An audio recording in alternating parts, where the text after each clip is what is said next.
Hello, you say. Hello, you say. Yeah, triumphal arcs help you celebrate something you want. What are the new challenges that are in front of us? What do we want to achieve? What we're going to celebrate? Join us at Service Design Disrupted, and we will talk about where we want to go and how we can get there. Join the service newsletter and buy your tickets today at www.sddisrupted.com.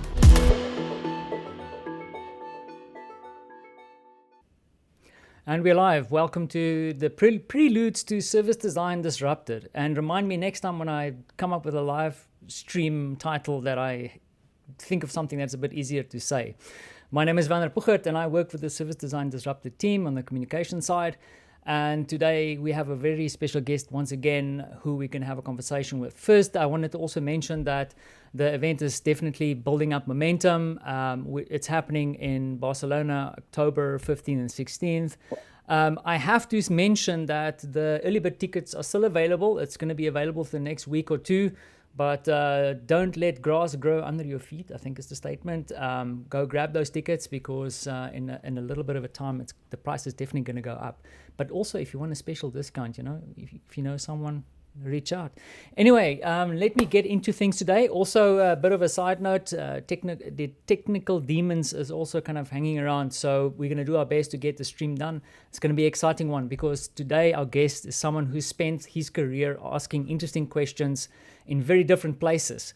Ignasi Giró is the head of strategic design and ideation at Airbus, where he and his team tackle some of the most complex challenges in aviation. Just mentioning aviation, that's super cool. But before that, he helped shape digital services at SNCF in France. And something that's very close to me is in his earlier career, he worked in advertising, entrepreneurship, and service design. Along the way, he's written about failure. He shares a lot about that. And here there's a book in the works, exploring the relationship between AI, technology, and empathy. And perhaps most importantly, never stopped reinventing himself. And that's what we're going to be exploring today, which makes him, of course, the perfect person and also one of our speakers at Service Design Disrupted. Without further ado, Ignasi, welcome to the show. It's really great to have you here, sir. Hello, Werner. Thanks for the invitation. And Glad to be where here. are you coming from? Because you're sitting there in nature. Is that the backyard? Yeah, that's not premeditated. I mean, it's the only point where Wi-Fi was working right now. It always works in my little room, but so we had to quickly find a backup option. So yeah, we're lucky enough to have a beautiful oak tree. Yeah, behind it. We had to disrupt things, right? So this Yeah. is how we roll. Yeah. But I wanted to jump straight into the conversation, and the title of the episode or the show is Reinventing Yourself Without Having to Start from Scratch.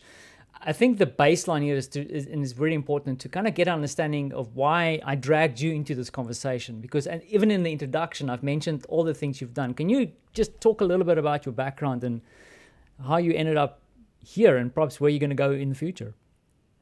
I mean, I wanted to be an architect at a certain point because I loved science, but I was more inclined to the artistic and made songs and things like that.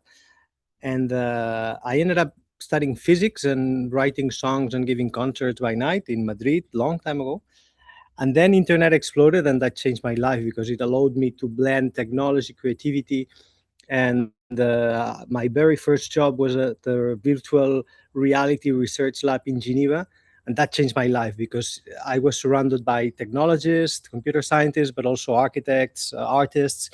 And out of that experience, I was just a multimedia designer that happened to have studied physics. And then my whole career has been blending or pushing forward the passion of sharing stories and what the world creates in me. And on the other hand, trying to interact with the world, to build things that try to make some sense or add some kind of value. Of course, I failed most of the time trying, but from time to time, you come up with some solution or you contribute to something that is relevant. And here I am, the last 10 years, mainly on service design and product design. Awesome. And one thing that we geeked out a little bit when we had our pre-conversation was your time in advertising. And I always feel that people advertising, but there's some cool things about it. And like, what is it that from the advertising days that you're still carrying with you?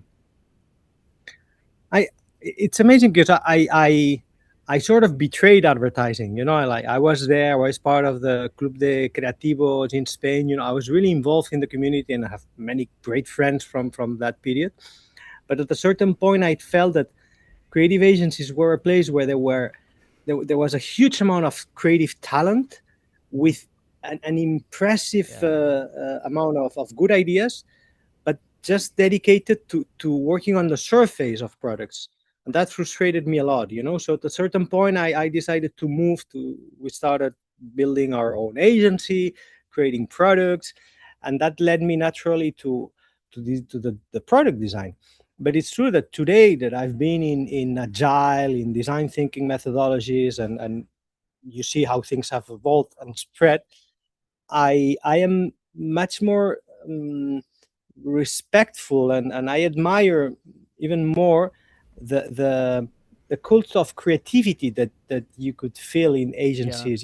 This acknowledgement of the mystery of where a good idea comes from, the liquid networks, people connecting with each other in very natural and non-organized ways, the freedom, the being brave to try, the ownership. You were mentioning that the other day, right? On how people own their ideas and wanted to risk things to try to move them forward. So, to be honest, I think it was a great playground and a university for me to start being more creative, coming from a physics background. It's very interesting because I always feel like I can kind of taste it in the air when I work with someone who's at some point worked in an agency somewhere. That shared ownership, and also being kind of mindful of like that you have to contribute and build on ideas, but then also not being sensitive about having your little dreams crushed, right? Because many also they were very different. Sorry. No, I want to say like many ideas end up on the cutting floor. But that's there are several things. Very few ideas make it till the end. Yes. The end being a TV spot or being a huge interactive campaign or a digital platform, because also that's something that people forget. I mean, advertising agencies in 2004, 2005, they had the digitals. I was always from the digitals. Yes. And we were like the strange ones, and we were building the big websites. I mean, there was no consulting service design concept. And we were just making things up. I remember when we were making one of the first banking applications in Spain for Bankinter, I was at an agency called Crazy Labs. And it was like 10 people there, a core team of 4, just designing in Fireworks and testing with a Symbian phone. And we tested with 50 people and millions of people embraced it and used it for years. So which is similar to how the first iPhone was made. When you look at the case study, how they decided the choice of the icons, it was confidential. They could not go and make a user research with thousands of people. So there was an internal team that prototyped a game where you had to touch the different buttons, and then they were testing with people around, and out of that they came up with the original size of the first iPhone keyboard and the icons. So it's amazing, this spirit of testing. And do you think we've lost a little bit of that along the way? And maybe I need to reframe it. Like, do you think because, am I making... So I'm going to make a statement and you can completely crush me here because I don't know how to turn it into a question. But do you think that we've become too method driven? Like following recipes, not really owning the thing? I think sometimes we forget that at the end of the day, any great product or great business strategy that can change the future of a company ends up with someone taking a decision without having all the 100% certitude about this decision being the right one. I mean, Airbus, for instance, is a company that one of the key reasons why it is the leader today, it's because at a certain point with the A320, they decided to introduce the flight by wire. That did exist already in some combat planes, but no one had introduced that big scale in commercial aviation. There were many people against that, starting by many pilots that said, oh, we're giving control to the machine. Someone in Airbus understood we're creating the operative system of aviation. Suddenly a pilot that is piloting an A320 with fly-by-wire, in 2 days he can very easily jump to an A330 or an A380. You know, Makes that sense. was a game-changing decision. There was research. There were many people, and there were many hints that could point that that's a good decision, but no one had 100% of certitude. You know, so design is about choosing things, and research is important, and method is important to limit the risk you take and the negative impact of the risk. Yeah. But there will always be someone that has to take a bold decision at the point. And that's but this also, you're tapping into my next kind of my thought that I wanted you to kind of riff on, and maybe you can unpack it a little bit more, because you just said it. Design is about decisions, but who makes a decision? Who owns the decision? What is that process? Well, the easy answer is the people who owns the decision is the one you should go and congratulate if it's the right decision, and the one you should blame if it's the wrong decision. So no, but that's a very, sometimes in meetings I really ask this, you know. I mean, if you're making a digital product, I know that there is a tech lead, a product lead, and a design lead.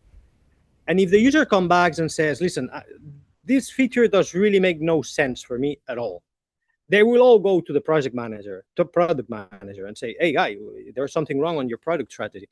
If the user says the feature makes sense, but I don't understand this layout, I don't understand the flow, when I want to have this button, something else appears, the UX writing is not clear, then they will go to the design lead. And if the user says, great idea, great feature, design is awesome, but everything crashed, well, then you go to the tech lead. So who should be taking the decisions, whether the technology is this or that? The tech lead. Who takes the decision about how the experience is crafted? The design lead.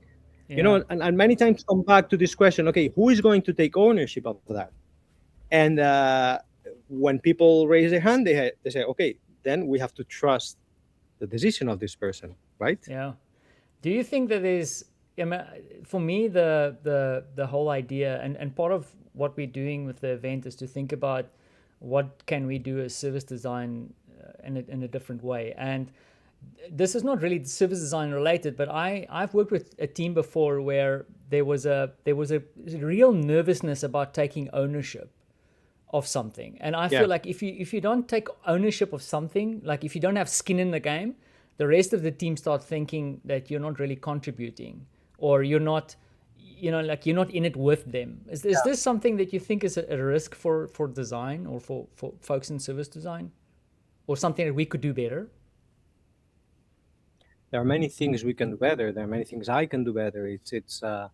I think sometimes, I mean, the reason why someone feels comfortable or not taking a decision, generally it's more, I think, systemic. You know, has the company created a culture where a certain amount of risk is encouraged? Yeah. Or has the company created a culture where risk is the last thing you want to assume, because it never works well? You know, so generally it's more like how we design, I think, and then coming back to some creative agencies or IDEO, for instance. I have a friend that he was working in IDEO San Francisco like many years ago, and he was super surprised that the first thing they gave him when he arrived was a credit card. You know, they said, okay, this is for you to buy anything you need. If you need to go and prototype something, you go. That's a story that they told me, you know, and I was like, okay, that's a nice culture, you know, like we trust you, just go try things, you know. So I guess the question you have to ask, am I creating this culture in my team, in my company? You know, it's very easy to blame the person, but most of the time we inherit culture, methodologies, you know, and we have to look there to find the answer sometimes. Makes sense. And as you were talking through this, you mentioned at some point that, you know, I guess there's this, as a team come together, and we spoke about it, is that you need to create a space where you need to come to certain agreements. I guess that is something that could help with this decision-making process as well. But can you talk a little bit about this designing agreements approach of yours? In terms of management, in terms of designing in a company, which angle do you? I think it's. Which angle should we I attack? think let's tackle the design angle. Okay, I mean, it's this is something. When you look at an A350, well, I always say, what is an A350? People say, well, an aircraft, a wonder of technology. Okay, yeah, A350 is, for the people that don't, is one of the biggest. I mean, it is the biggest, one of the wide bodies. The big aircrafts that Airbus is crafting and delivering. And I always say this is first a huge agreement, because there are thousands of people that have worked on that project, thousands of people during years and years and years, and they would have never managed to build this wonder without agreeing on something.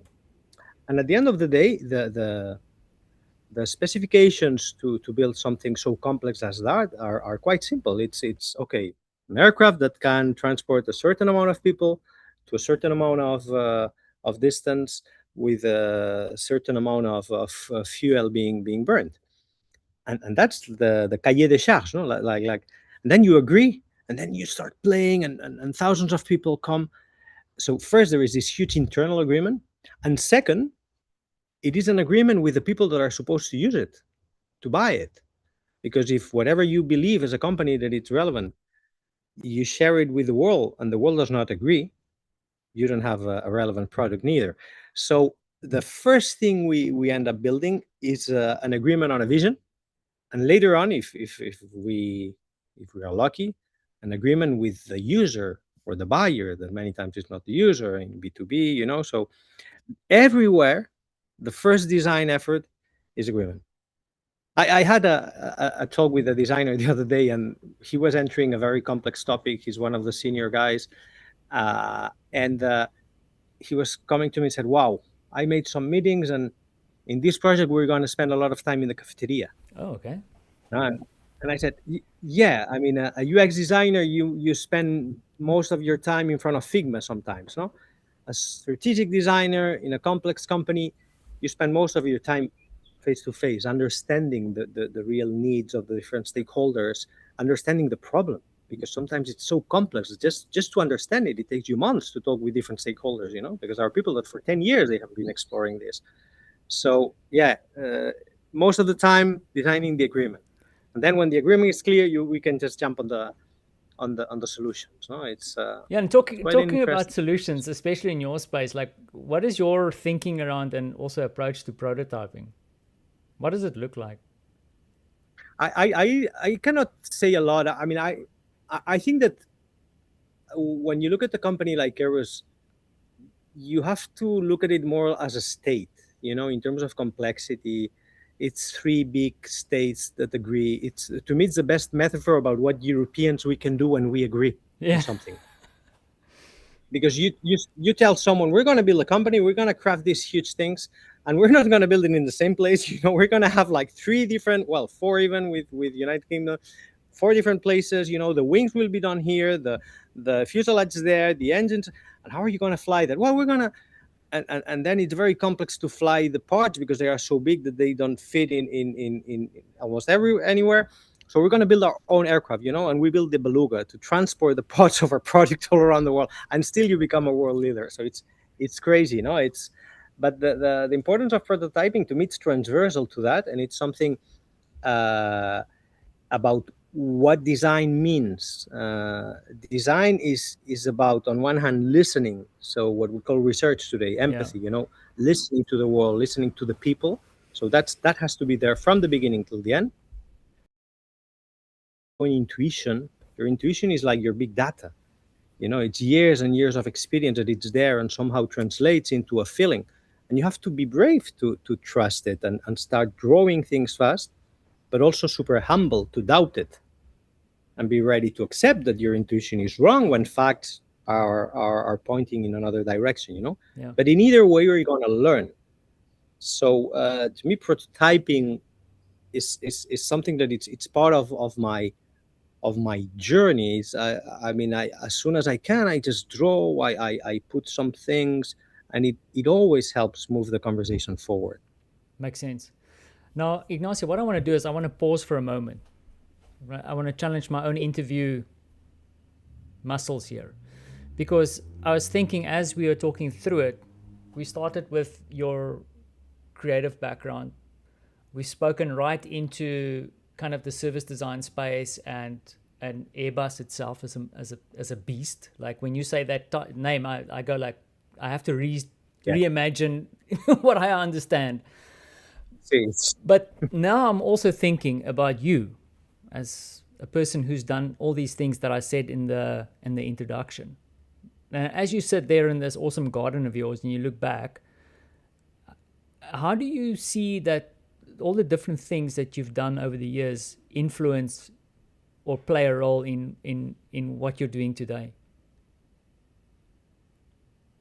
Wow, that's an easy question. That's an easy one. By the way, just one thing. If I move a little bit, it's because I'm trying to escape the mosquitoes. Okay. So I mean, there are a lot of mosquitoes in Toulouse. So if you see a little movement, it's Ignasi trying to survive the attack. So how did everything influence? I think one of the most beautiful things in life is when you end up in places that you didn't plan. Yeah. We tend to feel frustrated when we say, I want to go to this destiny, and you end up in another place. But I always say the most beautiful thing in life is when you're surprised and you end up in a place that you could not even imagine. You know, so being today in Toulouse with this oak tree, I would have never drawn this plan, 10 years ago, and that's beautiful. But on the other hand, everything that I do today, it's very much linked and coherent with my passion 20 years ago, or when we launched. I remember when we launched our first company, it was an agency called Honest and Smile. Well, in Barcelona with Bernard, Pablo, and Pedro. And it was, the challenge was, okay, how can we use creativity to basically engage with people in meaningful ways, be it telling a story, be it making a product. That's what I'm trying to do today also, you see? And then life comes and it hits you, and sometimes the company goes well, sometimes you're fired, sometimes you lose money, sometimes you win money. But the reality is that if your inertia is more or less coherent, if you have this kind of key elements of who am I, what's my narrative, and what I'm aiming to learn and to evolve towards, you always end up in a place that makes sense. It's like you have like a little inner compass, right? It's not that you're chasing a title. So there's something that you want to be true to, and you're holding to that. Yeah, and you also change, of course, because the form the form of what you're doing changes. But what's your story? I always say that when I talk to young people, sometimes that they ask, or it's like, okay, I would say, show me your portfolio, and not like just some pictures put in a template. That's not a portfolio. I want you to build your narrative. And I know that's the worst thing to ask someone, because it's the most difficult thing. I mean, never in my life I've suffered so much when I've had to decide my own portfolio, my CV. It's so difficult, because no one is obliging you. It's you. But that's important, because when you have a narrative, you don't define the destiny, but you define the inertia towards where you go. And then life will decide, Sometimes you don't know that life is actually taking you in that journey, right? Like the thing is, you think the story is going a certain way, the narrative, you think you're shaping it, but then it's you need to sometimes find that narrative arc, right? Like and also be ready to change it and to adapt it. But if you look at the things as a design challenge, I think it gets interesting. Like, and first, one thing super important, anything that has happened in my life that I feel happy about, it all comes from human connections. I mean, there is one thing that is precious. It's the human beings with whom you meet, with whom you build honest and constructive relationships. All the characters in your story, right? Exactly. But that's something, it's like your garden, I mean, you plant, and you give, you share, not thinking I'm gonna talk to these people because in 2 years. No, just for the pleasure of building human connections. That's the first element. It's good to have your narrative, but ultimately sharing, connecting to others. That's paramount. It's a super important topic. I wonder, like, I should be asking questions and not riffing with you here, but this is your fault. Come on. The thing is, you made me And now there's you made me think about no as you're dodging mozzies there. You made me think about something like, I'll be honest with you, the last 3 years have been in my career has been rewarding, but also very tough. And Yeah. I had team members who were kind of on this journey with me, and I said to a couple of them, as long as you can sit back and think about this last 3 years and you have a good story to tell. It's funny, it's something that I carried across from consulting. It's like, what is the story you're telling the customer? Not the bullshit. Like, what story are you telling? And if you sit back and you look at what you've done. So for example, I look back at my last 3 years and I go, oh, this is what we've achieved. As usually you see it looking backwards. But then another thing, and I think you alluded to this also in our pre-call, is that I came to a point where I was looking forward, and I felt that I can't shape the story anymore. Like, for me, I need to add something to my story. Like, I always believe you can tip the domino a little bit. You can be responsible for changing the story a little bit into a direction. You can't control it, but you can tip it. You can add tilt. And I need to do something so that my future story can become better or more interesting. Is this a way that you also think about your narrative? Like, because I don't feel like you're the kind of person who just lets it unfold. You look like someone who wants to shape it a little bit. I mean, it's Paul Edwards designing in Airbus, great guy. They make the cabin of the future, and he always say design is about balance. No? And I like this definition. It's balance between what I would love to do, what I think the client needs, what I can do, what I can pay for, what they can pay for, what the technology, it's always finding a balance. Of course, there is no way you can create your narrative and expect that everything is fine. No. You have to be always adapting and listening, as we said on design. You have a vision, you share it, you learn, that was a wrong idea. That was good. And you keep evolving. I remember a moment, to me, the most hard, I've had many difficult moments, but one of the hardest one was when I realized the agency life was gone. I had been trying to sell innovation and design inside the agency. It didn't work. I accepted that will not work. And then I decided I want to be UX, service design, whatever, but I just want to be designing things, And then it was so difficult because I was very senior in some aspects, but I lacked of many skills that 25, 26 years old young designers had like 10 times better than me. And I remember that at that time, I was crafting my narrative, but there was some narrative that would not work anymore. Like, for instance, a creative director for digital agencies, that's gone. I was 40 something. No one will hire me anymore for that. And I was prototyping, and I had the idea of having a portfolio that is open online did not work anymore, because I was applying to many very different places. So one unique story did not help me. So I had to get rid of all the online portfolio that it took me 6 months to build, or 3 months, I don't know. And then I had different landings.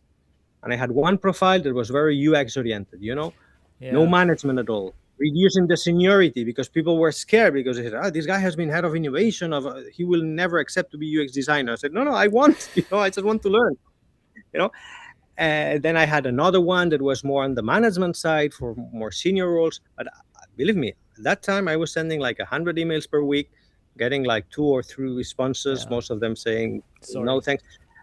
But you prototype, you evolve, and well, sometimes you find we cannot tell to the people this story like you fight for it and you always find what you want. That's not true. And that's something that the world is getting worse at. So I always say the solution is not about yourself, it's about the system. When there are layoffs coming and more people without a job, you can you cannot just tell the people, yeah, you have to craft a new narrative. No. Yeah, go for it. No, that's the worst thing you can say. But we have a freedom to basically connect with others, make it a systemic problem, not only my problem, talk That's to other interesting. people, Yeah. try to find systemic solutions, like, okay, well, what do we build next? Like, imagine that in 6 months no one has a job because AI has taken everything. Okay, we have a job, we have to reinvent things. No one will pay us for that probably, but we have to talk to people, we have to find solutions together. And the last one is, there is one thing that it's really true. No, how do you say that in English? Nunca antes en la humanidad había sido tan fácil hacer. Never ever in human history it was so easy to build something.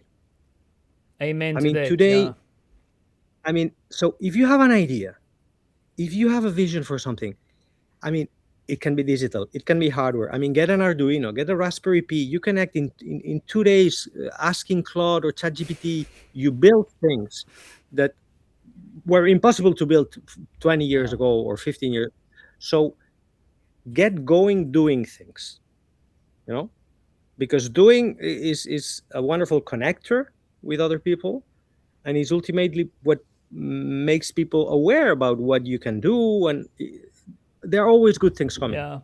You know? I feel once again, I'm a bit tainted, I think, because I was talking to someone this week again where I was thinking about this whole doing thing. And for me, that is, I mean, I come from a background where we focus a lot on what does it mean to collaborate. And I think that's also a word that's being thrown around a lot, collaboration. But the thing is, I started to realize there's a big difference between collaboration, doing, and directing.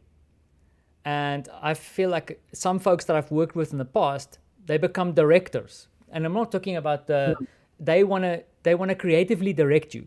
Here is some advice. This is what you can do. But then actually what you want is roll up the sleeves, get involved with me, pick up a spade, let's dig it together. And I think that is one of the big issues that we're facing. And that's why I'm like what you said, it is like make the problem systemic so that we all can work together on it. Yeah, and we cannot be, I mean, like, it's like when you always have to be very very honest about what you have and what depends on you and what is just chance. I mean, I could wake up in the morning, say, oh, I'm working at Airbus. It's like winning a lottery working in a company like Airbus. It's not because I'm more special than the hundreds of people that have tried or wanted. I just had the luck, be at the right moment, right position, find people that trusted me, like James Snow. I remember one day I get a phone call. Hi, I'm James Snow. What? Yeah, he's the head of innovation. Who's that? What could possibly go wrong? But there is always someone that trusts you. But I mean, there are many years that you just don't find and maybe tomorrow there is a big crisis and people stops flying and I mean, you see what I mean? It's not about you, and having or not having a job is something that I can tell you. I've been fired in 2 European countries. I've been working in the unemployment office of two European countries, very different, but very insightful. So it's not about your title, Yeah. It's about what the society is going forward, and if you have the chance to have some stability, use it to help people connect with others. The topic, sorry, but the manager doing or not doing. So Yeah. So I always say, listen, if you want me to be a manager, that's fine. I like that, but I will always get hands-on in something. Yeah, lead from the front. Yeah. Yeah, and I think that makes you a better manager in some things because you're closer, and also it's like my safety ticket, because the moment I get out of the game and I realize that I cannot open a Figma, I cannot craft something, I cannot type a line of code, I cannot do anything. I feel that I'm lost, that I'm useless, so it's part of my identity crafting. I don't expect other people to, each one has its own style, but for me the doing is something strategic but also emotional, so in my case I need to do it. Yeah. It keeps you alive, keeps you energized. See. I need to be connected to. And I think there's also like when you work with a team and you actually you roll up your sleeves and you get your hands dirty, and not even like a design team. I think everybody else in the collective that you work with, and you're getting busy with things. I think that's respected. That's just building up the rest of the connections around you with your stakeholders. It can be. I mean, I don't think it's required. I mean, I've seen people that managers, design leaders, that they are creative leaders, that they did not do a thing, but they were so good at just talking and looking and pointing the right direction, Yeah. understanding each person they had in front. I think it's honestly it's a choice. I've seen either ways, and managing. I mean, having a team. Wow, that's another topic. It's always hard. You always come back home regularly saying, maybe I should not have said that, or maybe I should have said this. It's always a prototype. Yeah. You know, And I guess it's. but then again, Yeah. it's with the I people. guess it's also figuring out where you're adding value, because I'll be very transparent. Like I led a research team. I mean, I know my way around research. I mean, but I wouldn't say I'm this genius when it comes to research. And I led this team, which was a awesome opportunity and very humbling. But then I, at some point, realized like I have a lot of people in my team that know a lot than I do. So my focus became, how do I get out of their way, help them go faster, and then I get involved in the things that made them go slower. Like what can I remove from their lives for them to move faster? Yeah, if you can, because sometimes you cannot, and you just listen, and you don't have the solution, but you acknowledge it, you empathize, and Yeah. that already helps. But yeah, it's Yeah, it cost me a that's lot of topic coffee for- buying, dude. Yeah, that's good. If you were paying coffee, you probably were in the right direction. Anyways, but But again, it's how you design. I mean, when everyone joins a company, again, there is an agreement. The company has to give something to the employee, not only money. But the employee agrees to give something to the company. So when you have a team, I think you always have to find this balance, listening to the people. I always say, listen, my objective is that in 10 years from now, if we cross in the street, we're happy to see each other, and we remember the time we're working together as something that nurtured our lives and our careers in a positive way. Period. That's my KPI. And now I add the company KPIs, and so that already biased a lot the decisions I take as a manager. I don't tend to think on the short term. I try to think more on the long term. But again, that's my style. I've seen creative directors in agencies that they were burning the teams in 1-2 years. No one stayed with them, but they were winning more awards than anyone else. They were like the stars. So is that something I like? No, I don't like it. But again, which kind of agreement do you want to build with the person in front of us? Which kind of agreement does the company build? And that's yeah, at least that's what guides me a lot. Oh, I think I've lost audio. That's funny. Can you hear me? Okay, I cannot hear you. That's good. I will turn off Bluetooth and anything.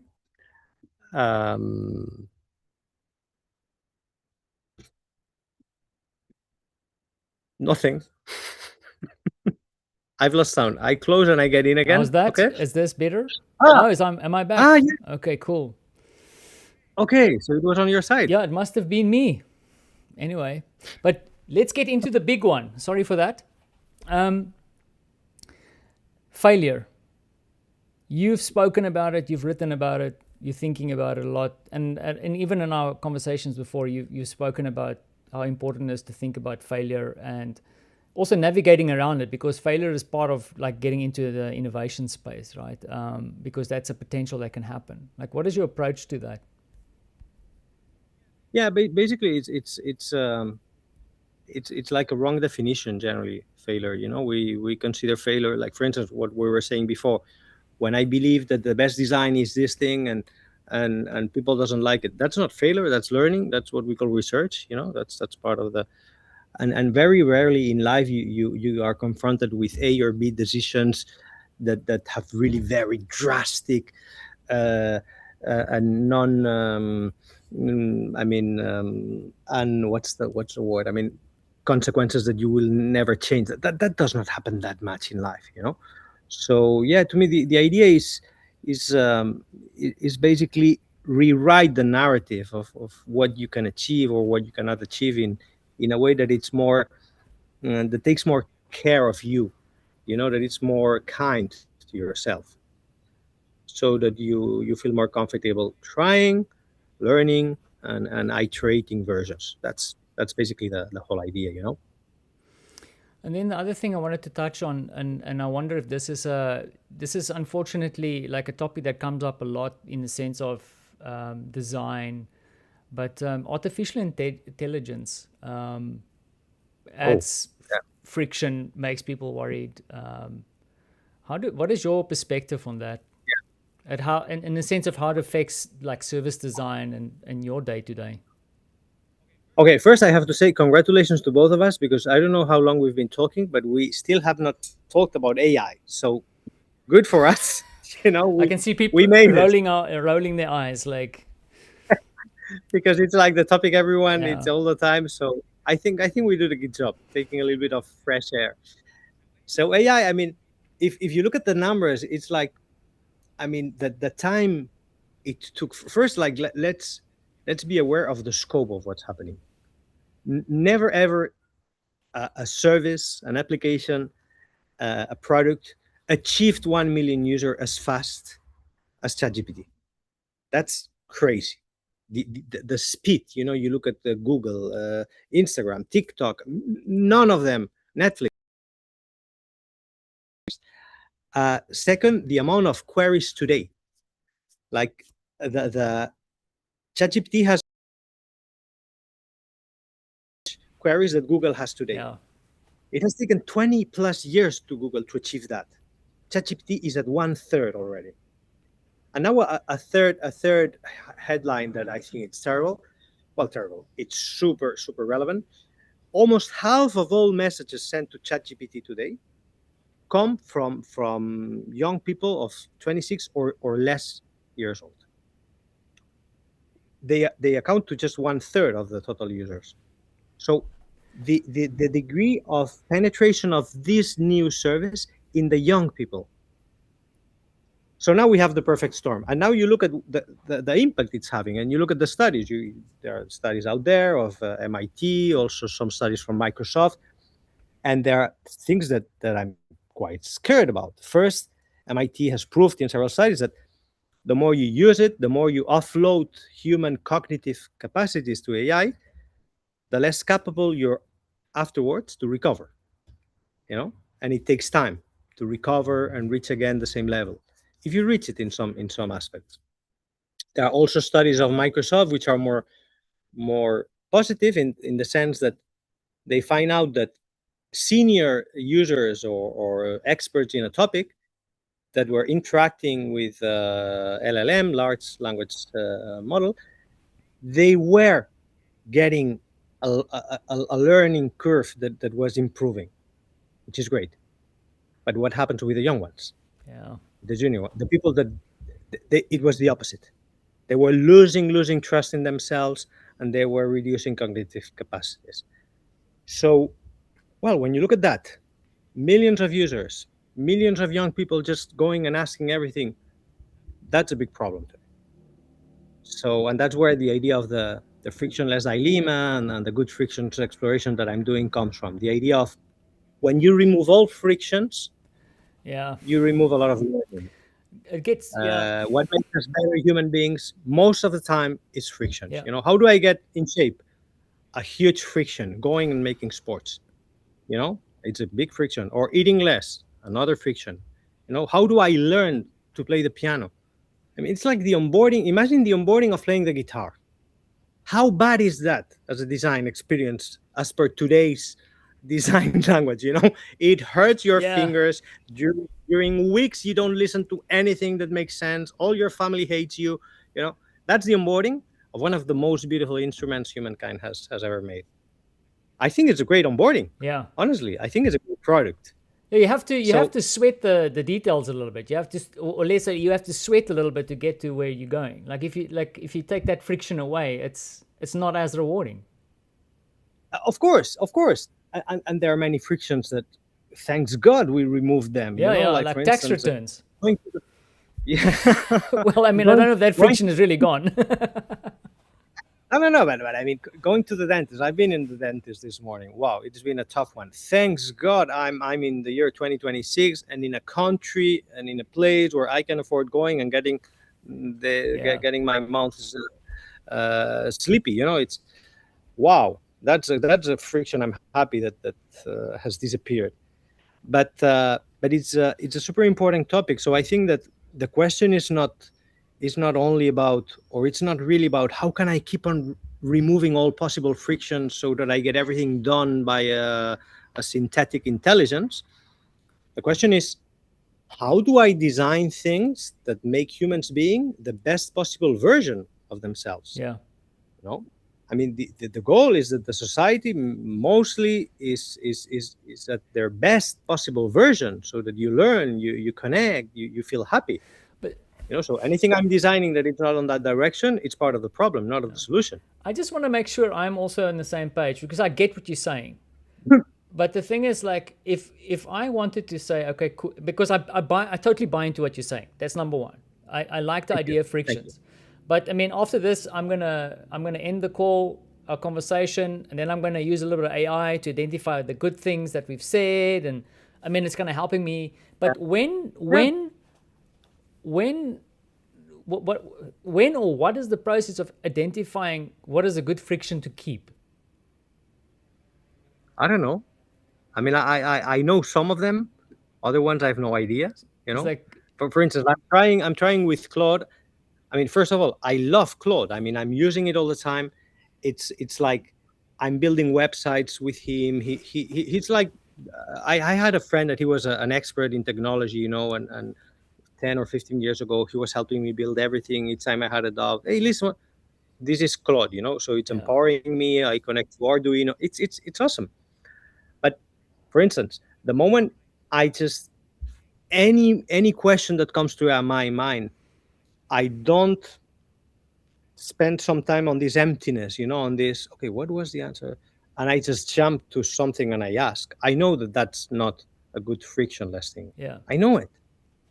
Or the GPS. There is plenty of studies around from 2020 about the impact of usage of GPS on the capacity that we have to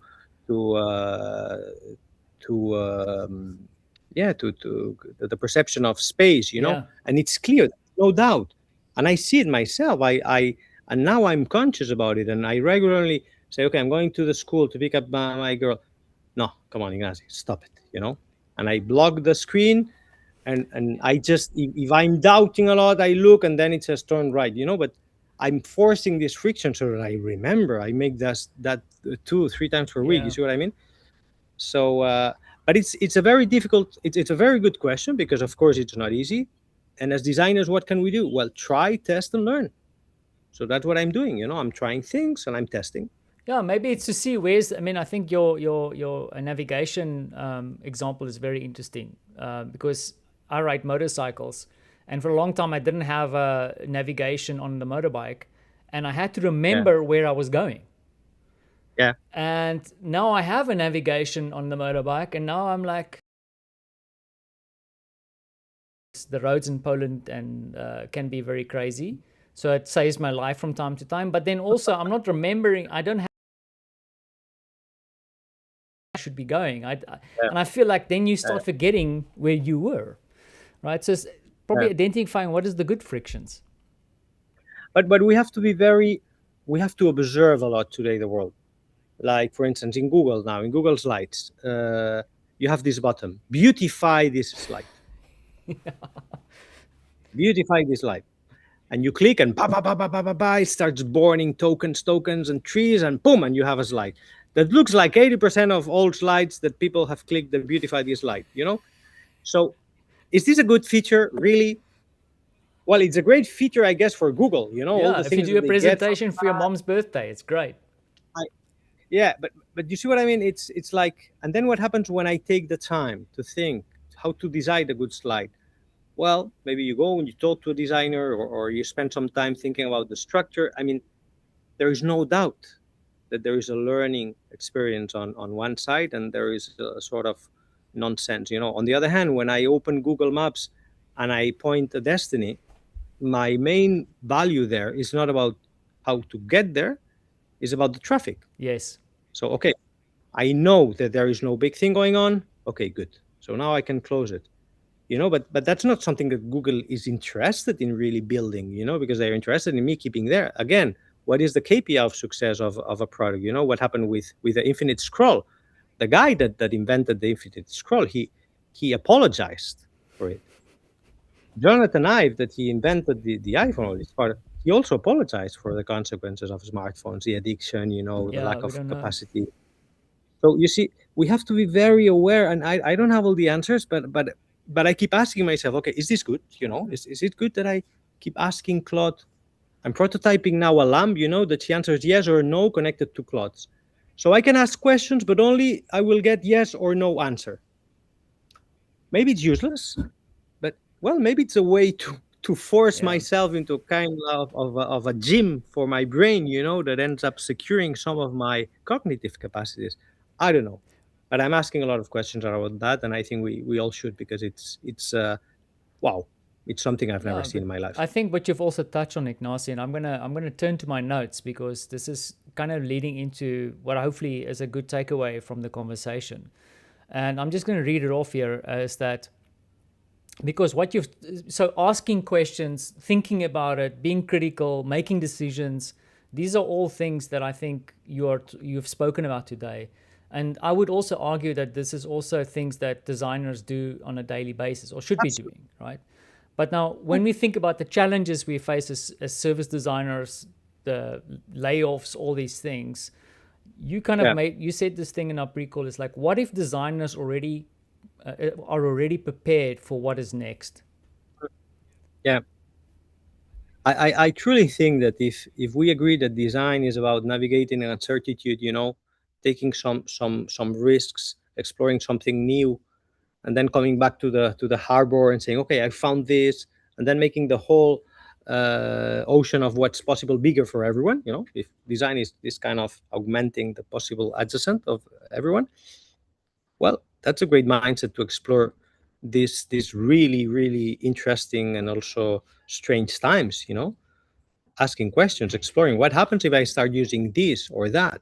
What I see in my colleagues, how does that impact my life, and prototyping things, testing, going back, learning. Yeah, I think that the designer mindset is well equipped to deal with uncertainties, and I hope we're going to use it to find certitudes together. Totally. So I think we're starting to wrap things up. And before I ask my classic question, because I know myself, is that in your perspective, what do you think is next? What's coming next for us? I'm going to tell you what I hope comes next. I don't know what's coming next, because it's day you wake up with something that you would have never imagined. So first, what might come next is my daughter. I see her. She might come up here and make a special appearance. Yeah, but I hope that what comes next is systemic solutions. I mean, I hope that we get out of the ego focus idea, me, my job, what I do, and we jump more to the Lego mode. Like, how am I part of the solution and not part of the problem? I think everyone is a little bit part of the problem and a little bit part of the solution. How can we try to be more part of the solution, but do it together? And the one thing you need to put a lot of people together and find a solution, again, is an agreement. So we need to create our own agreements, right? We connect and we reach agreements that are on the right direction. And here I think I have someone that is gonna, I don't know. There's someone that might be walking there. Yeah, but I think she's also said, like, listen, Daddy, it's time to wrap up. It's not my time. And I think she just said it is time to wrap up. Yeah, so I'm gonna do just that. As you wrap up, just one thing: is there anything that I haven't asked you that I've missed? Because I feel like it's... I have the feeling you've asked very interesting things. I hope I have not drifted too much, because we alwawas end up drifting a little bit, you and me. But it's hopefully it's good drifting, not like car racing. I hope. Yeah. Ignasi, the other thing that I also wanted to ask you, you mentioned that you're working on a book. Is this something official that's happening? Is this in the works? Oh, on a book. Yeah. It's okay. I started writing a second book, but it's more about parenting, and what it means. Oh, wow. I Okay. mean, in the same 2-3 years of my life, I mean, my daughter was born, I got married, and then my mother passed away. So it was like, wow, that makes a lot of transitions, and Yeah. I started writing about what it means, being the son of a woman, the husband, and the Wow, father. okay.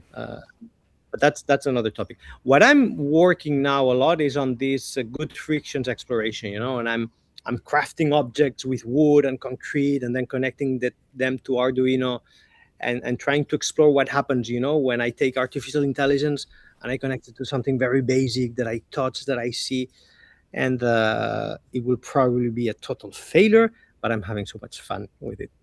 So I will probably bring some of the objects to Barcelona. I'm excited to see that. And Ignasi, thank you for this conversation. It's brief, but I look at the clock and it's already at the top of the hour. I could spend another hour talking to you. Thank you so much for making the time, even with all the technology things letting us down. But we ended up in a nice garden. We made it. We did it. There's it. It's happening. It's all good.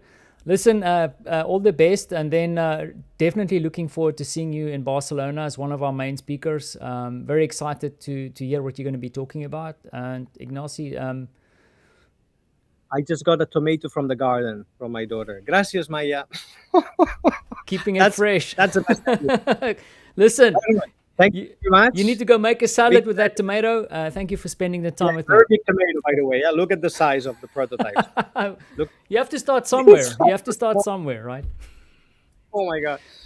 Okay. Ignasi, thank you very much. I'll shut this down here. Thank you so much. And thank you. Take care. There you have it, Ignasi Giró. He's going to be at Service Design Disrupted 10 to 15 to 16 October. I've had such a great conversation with him before this and also during here. So I'm really excited to see him on stage along with a lot of speakers that we are announcing. So we are announcing a lot of new speakers this week. Please go to the website, go to sddisrupted.com to buy your ticket, sign up for the newsletter. And also we're running a little bit of a little game where we have Sylvia, who's part of our team, is going all over Barcelona to make little clips and for you to guess where she's at. Because one of the things that we keep on thinking about, and sometimes we don't talk about it, is that this event is going to take place in Barcelona, which is in itself awesome. But then also we're part of the Barcelona Design Week, which is a great help to us, but then also you're part of something bigger. So please head over to sddisrupted.com. Once again, thank you for watching, and we'll be back. Good evening.